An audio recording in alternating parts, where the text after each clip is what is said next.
एक गांव में एक राजू नाम का शिल्पकार रहता था। वो अपने हाथों से अच्छी अच्छी मूर्तियां व कलाकृतियां बनाकर शहर में बेचा करता था, जिससे उसके घर का गुजारा चलता था। एक दिन राजू के साथ एक हादसा हो गया। एक रोड दुर्घटना में उसका दाहिना हाथ कट गया। राजू एक शिल्पकार था। वो अपने हाथों से मूर्तियां बनाकर बेचा करता था, जिससे उसके घर का गुजारा होता था। लेकिन दुर्घटना से हाथ कट जाने के बाद राजू का जीवन काफी मुश्किल भरा हो गया था। हे देवी माँ, ये क्या हो गया मेरे पति के साथ? ऐसा हमने कौन सा पाप किया था जो इतनी बड़ी सजा दी आपने? अब घर कैसे चलेगा? घर चलाने के लिए रोज कर्ज लेना पड़ रहा है। वो कर्ज कैसे चुकाएंगे माँ, कैसे? चिंता ना कर सीमा, कुछ ना कुछ रास्ता जरूर मिलेगा। मेरा एक हाथ कट गया तो क्या हुआ? मैं अपने एक हाथ से ही मूर्तियां बनाऊंगा और उन्हें फिर से बाजार में बेचूंगा। आप ये कैसी बातें कर रहे हो? आपको पता है ना, आपका एक हाथ अब नहीं बचा है। आप एक हाथ से कैसे मूर्तियां बनाएंगे? वो सब देवी माँ देख लेंगी। वैसे भी नवरात्रि आने वाली है। काफी लोग देवी माँ की मूर्तियां बनवाने के लिए आएंगे। अगर मैं ऐसे ही घर में बैठ के इसका शौक मनाता रहा तो मैं कुछ नहीं कर पाऊंगा। मुझे वापस दुकान पर जाना होगा। राजू फिर से हिम्मत बांधकर अपनी दुकान पे चला जाता है। आज से ही मुझे वापस अपना काम शुरू करना होगा। नवरात्रि के आने में ज्यादा दिन नहीं बचे हैं। अगर एक भी मूर्ति बना दी तो कुछ हाथ में पैसे आ जाएंगे।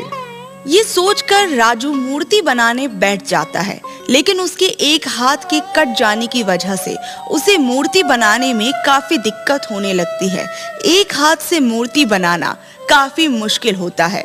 वो मूर्ति बार बार बिगड़ती है। राजू उसे बार बार ठीक करता है, लेकिन मूर्ति अच्छे से नहीं बन पाती। राजू हर दिन आकर अपने एक हाथ की मदद से मूर्ति बनाने की कोशिश करता रहता है और धीरे धीरे उसकी मूर्ति भी बनने लगती है। लेकिन एक हाथ से मूर्ति बनाने की वजह से उसे थोड़ी देर लग जाती है। क्या हुआ जी? देवी माँ की मूर्ति अभी तक तैयार नहीं हुई? मैं कोशिश तो कर रहा हूँ, लेकिन मूर्ति अभी तक नहीं बन पा रही है। देख लीजिए, आज शाम तक का समय है। अगर मूर्ति बन जाएगी तो सही है, वरना तो हमें काफी देर हो गई है। सभी लोगों ने नवरात्रि के लिए मूर्तियाँ खरीद ली हैं। देखते हैं, भाग्यवान देवी माँ तो है ही। राजू मन में एक आस लिए अपनी दुकान की ओर निकल जाता है और देवी माँ की अधूरी मूर्ति को पूरा करने में जुट जाता है। राजू को काम करते करते शाम हो जाती है और उसकी मूर्ति भी अब बन के तैयार हो जाती है। हे देवी माँ, अब मूर्ति बनकर तैयार हो गई है। अब इसे बाजार में ले जाकर बेच देता हूँ। कुछ पैसे मिलेंगे तो घर की हालत सुधरेगी। तभी वहाँ एक छोटी सी बच्ची राजू की दुकान में आ जाती है। सुनिए, क्या आप मुझे एक देवी माँ की मूर्ति दे देंगे? मैं इस नवरात्रि देवी माँ की स्थापना करना चाहती हूँ। तो अगर आप मुझे एक देवी माँ की मूर्ति दे देंगे तो आपका भला हो जाएगा। बेटा, ये मूर्ति बेचने के लिए है। मैं ऐसे आपको ये नहीं दे सकता। क्यों? मैं आपसे निवेदन करती हूँ, कृपया करके आप मुझे मूर्ति दे दें। मेरे पास पैसे नहीं है, पर मैं माता की स्थापना करना चाहती हूँ।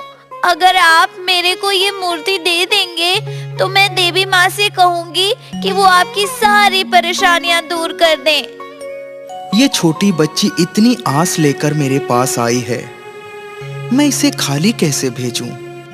लेकिन मैं ये मूर्ति इस बच्ची को मुफ्त में दे दिया तो मेरे घर का गुजारा मुश्किल हो जाएगा। लेकिन इस बच्ची को ऐसे निराश भी नहीं कर सकता। यह भी तो देवी माँ का ही रूप है। छोड़ो, मेरी परेशानियां तो देवी माँ दूर कर ही देंगी। मैं इस बच्ची को ये मूर्ति दे देता हूँ। ये लो बेटा, तुम ही यह मूर्ति रख लो। मैं बेचने के लिए दूसरी बना लूंगा। उस बच्ची के हाथ में जैसे ही देवी माँ की मूर्ति जाती है, वैसे ही वो बच्ची अपना रूप बदलती है और देवी माँ के रूप में आ जाती है। राजू साक्षात देवी माँ को अपने सामने देख चकित रह जाता है। वो तुरंत ही देवी माँ के चरणों में गिर जाता है। हे माता, आपने इस तुच्छ मनुष्य को दर्शन देकर मेरा जीवन सफल कर दिया। उठो वत्स, मैं तुम्हारी भक्ति और सच्चाई से प्रसन्न हूँ कि कैसे तुमने मुश्किल घड़ी में भी मेरा नाम जपते रहे और कैसे तुमने बिना कोई फायदा देखे एक बच्चे की मदद की है। मैं तुमसे बहुत प्रसन्न हूँ। पुत्र, मैं तुम्हें एक वर देती हूँ कि तुम जिस मिट्टी को भी अपने हाथ से छुओगे वो मिट्टी जादुई मिट्टी बन जाएगी और तुम अपने मन में जो भी आकार बनाओगे वो मिट्टी अपने आप ही उस आकार की बन जाएगी, जिससे तुम्हें अपने इस हाथ से मूर्तियां नहीं बनानी पड़ेंगी। धन्यवाद माते। और हाँ पुत्र, इस शक्ति पर कभी घमंड मत करना। अगर तुम्हें कोई भी जरूरतमंद व्यक्ति दिखे तो उसकी सहायता अवश्य करना। ये बोलकर देवी माँ वहाँ से गायब हो जाती हैं। इस वरदान के मिल जाने के बाद राजू को मानो उसके दोनों हाथ मिल गए हों। वो रोज अपने हाथों से मिट्टी को छूता और उस जादुई मिट्टी को अपने मन मुताबिक आकार देता, जिससे उसे मूर्ति बनाने में अब कोई कष्ट नहीं होता। वो प्रतिदिन अनेकों मूर्तियाँ, ढांचे, कलाकृतियाँ अपने मन मुताबिक बनाता और उन्हें बाजार में बेचता। उसकी बनाई मूर्तियाँ इतनी आकर्षित और सुंदर होती थीं कि राजू की मूर्तियों को खरीदने के लिए लंबी लंबी लाइनें लगने लगी। दूर दूर के गांव से लोग आते और राजू की मूर्तियां खरीद कर ले जाते। देखते ही देखते देवी माँ के वरदान से राजू के दिन सुधर गए। राजू के सारे कर्जे भी खत्म हो गए। वह राजू की पत्नी सीमा भी अब खुश रहने लगी। अब राजू को किसी भी चीज की कमी नहीं थी। वो रोज अपने मन से सोच सोच कर जादुई मिट्टी से मूर्तियां बनाता और बेचता। एक दिन की बात है, एक व्यक्ति राजू के पास आया। राजू जी, क्या आप मेरी एक मदद करेंगे? जी बताइए। मैंने सुना है आपके पास एक चमत्कारी शक्ति है कि जो भी आप मन में सोचते हैं उसकी मूर्ति अपने आप बन जाती है। हाँ जी, वो तो है। क्या वह चमत्कारी शक्ति आप मुझे दे सकते हैं? देखिए, मना मत कीजिएगा। मेरी माँ का कुछ दिन पहले देहांत हो गया था और मैं अपनी माँ से बहुत प्यार करता था, लेकिन मेरे पास मेरी माँ की कोई भी तस्वीर नहीं है। मेरी माँ सिर्फ मेरे मन में है। अगर आप मुझे वो शक्ति दे देंगे तो मैं अपने मन से सोचकर अपनी माँ की एक मूर्ति बना सकता हूँ जो मैं हमेशा अपने पास रखूंगा। देखिए, मना मत कीजिएगा, मेरे पास बस यही एक रास्ता है। क्या मुझे अपनी शक्तियाँ इस अनजान व्यक्ति पर भरोसा करके इसे दे देनी चाहिए? लेकिन यह शक्ति मेरी तो नहीं, यह शक्ति तो मुझे देवी माँ ने दिया था। और देवी माँ ने यह भी कहा था कि कोई जरूरतमंद को जरूरत पड़े तो इन शक्तियों से उनकी मदद कर देना। मुझे ये शक्तियां इसे दे देनी चाहिए जिससे इसकी ये मनोकामना पूरी हो जाए। ठीक है भाई, मैं आपको इस शक्ति का ज्ञान दे देता हूँ। जैसे ही राजू ये बोलता है, वो अनजान व्यक्ति देवी माँ के रूप में आ जाती हैं। वो देवी माँ ही थी जो राजू की परीक्षा लेने आई थी।